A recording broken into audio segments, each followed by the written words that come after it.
This portion of the news brought to you by McDonald's. McDonald's, I'm loving it. The Ministry of Education says it is taking steps to meet outstanding payments to teachers in the public school system. Education Minister, the Honorable Jerome Fitzgerald, is in fact responding to claims made by the President of the Bahamas Union of Teachers that the ministry still owes $5.2 million in outstanding fees stemming from salary increases, promotions, and reassessments. There's been various reassessments that haven't been done. There's been various promotions that haven't been taken into account. And in working with the union, earlier in my term as minister, I set up a department within the Ministry of Education whose sole purpose for the past year almost was to reconcile and get information of teachers who fell into this category. Before the budget year ended in June, we paid out about $1 million of this amount. I understand there's about 3 to 4 million still owing now. We have reconciled that. We have spoken with the Ministry of Finance. It is included in this year's budget, and all of this was related to the President. I have kept her fully involved in the process. Thank you. The Education Minister confirmed that nearly 200 teachers who did not report to work on Monday will still have their salaries cut no later than October. However, Minister Fitzgerald says the union has indicated that it has $2 million to assist those members who will be affected. So I say again, they will have to go to their union, but their salaries will be cut. And I don't want the union to in any way mistake my kindness for weakness. We at the Ministry of Education are very resolved in the position we have taken, and we will proceed along that way. And at the news, Prime Minister Perry Christie today committed the government to doing more than is currently to make an intervention and address the needs of autistic persons, including promoting inclusion. A 3-day workshop for educators, students, and parents, which officially opened this morning at the Harry Seymour Library, was in fact the start of such effort, as the event is the result of a request made by the Prime Minister.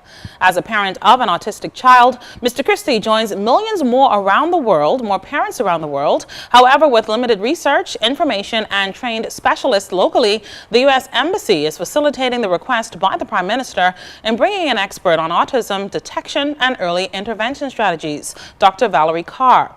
According to Prime Minister Christie, every child deserves equal opportunity. That's why he says the workshop is promoting inclusion, advocacy, and early detection. Must be accorded the right to participate in the equity or the resources of the country. In other words, when you share up the resources of the country in education, there must be facilities for that child, and those facilities must be adapted to ensure that the child is able to have the opportunity similar to the other child. I'm going to take it beyond the talk, beyond the volunteerism, and I'm going to crystallize policy.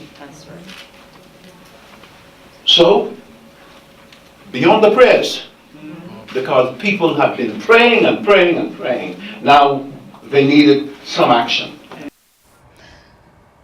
The National Institute on Health says that autism is on the increase, as 1 in 88 children will be autistic, with 1 in every 50 being a boy. Chargé d'Affaires at the U.S. Embassy here in Nassau, John Dinkelman, shares a common thread with Prime Minister Christie and is eager to support the effort. No parent is ever prepared to hear the words, "I'm sorry, but your child has autism."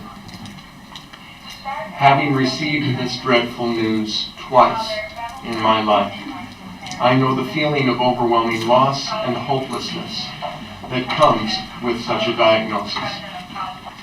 It is my sincerest hope that the efforts here made this week will only help to lessen such hopelessness on the part of others who are going down the same path in life. One of the most difficult parts of raising children with autism is an overabundance of confusing and conflicting information regarding causes, treatments, and possible cures.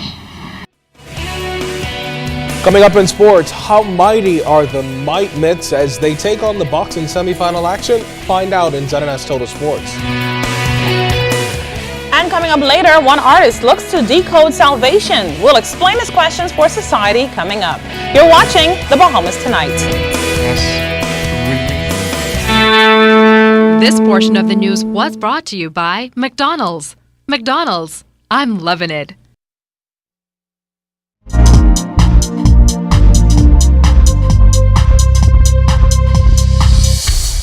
This is your Royal Fidelity Business News. I'm Andrew Knowles.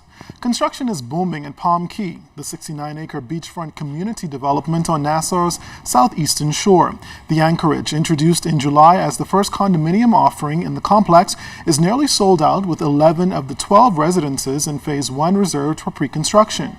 More than a dozen local firms engaged in the fully investor-funded project with a complete build-out plan by 2017.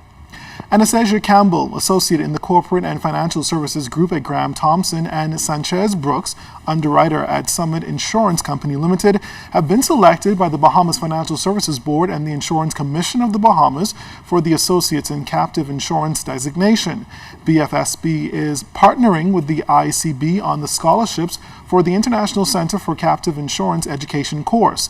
BFSB CEO Aaliyah Allen says the course is the first and only comprehensive captive insurance education program in North America, and its courses are relevant to any domicile around the world. BFSB has been promoting the insurance sector, inclusive of captives, as part of its strategic and business development efforts for a number of years now. And in international business, China's premier revealed at the World Economic Forum that the country's economy is going through a crucial stage of restructuring. He pledged to improve relations with foreign firms and stressed that multinationals would get equal treatment with state-owned enterprises. The Chinese premier added that China was well placed to hit a growth target of 7.5% this year, despite a complex economic climate. This is your Royal Fidelity Business News. I'm Andrew Knowles.